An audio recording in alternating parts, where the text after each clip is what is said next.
Taken, thank you. A groundbreaking hospital in Stamford is honoring some courageous companions this weekend. We have a guest to let us know exactly what that means.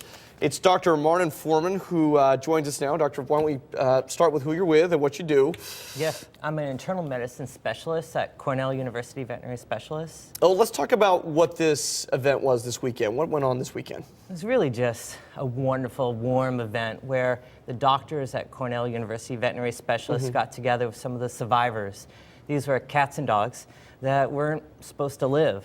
They were brought to our facility thinking that they were at the end of their ropes, and they didn't have any other options, and they pulled through, and it was great. Has that paradigm shifted in many cases because of advances in medicine and really, frankly, the emphasis we put on pets as family members, that instead, maybe even 20 years ago, we were euthanizing animals, but now here we are with a story that brings you here today that we're saving animals for some of these conditions? Exactly right. I mean, the things that we have options now, we just didn't before. We're giving blood transfusions. We're doing advanced heart surgeries. We're placing pacemakers. I mean, these are things that in veterinary medicine we wouldn't even have considered, and now we're doing it routinely. You had one example of like a skin graft that was done. Yeah. Can you explain that? This was Fluffy. It was an amazing story. Fluffy's really the pet's name too. They didn't get too original with that name, but that's okay. Yeah, but she had a terrible accident, and she was dragged underneath the car, and she had lost tremendous amount of her skin.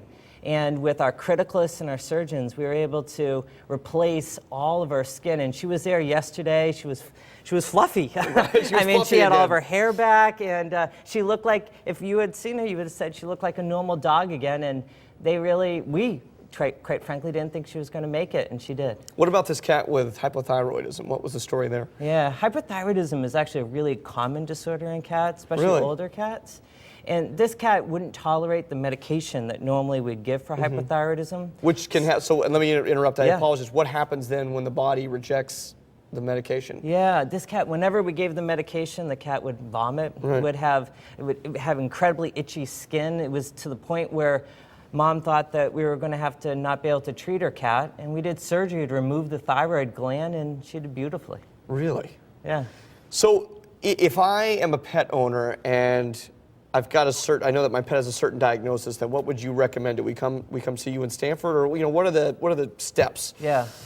So our facility is teaming up with the general practitioner. So we're not doing routine care. We don't provide vaccines.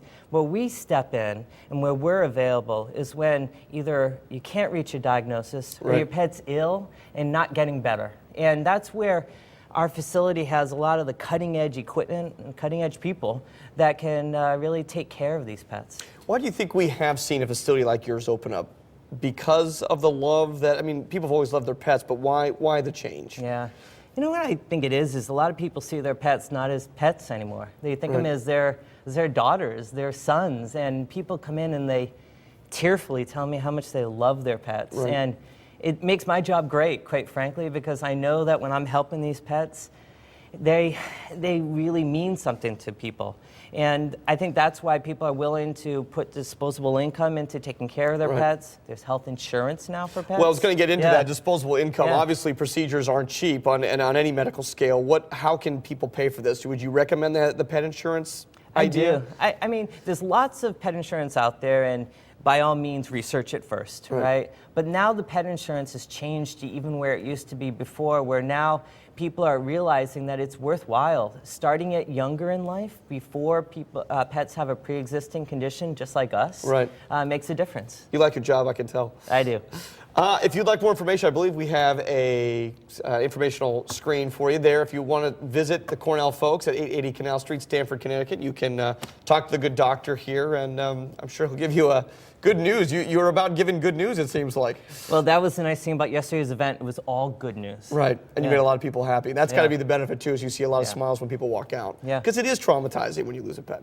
It's tremendous. Yeah, been there, too. So, Doctor, thank you so much for joining us this morning. Appreciate you getting up with us.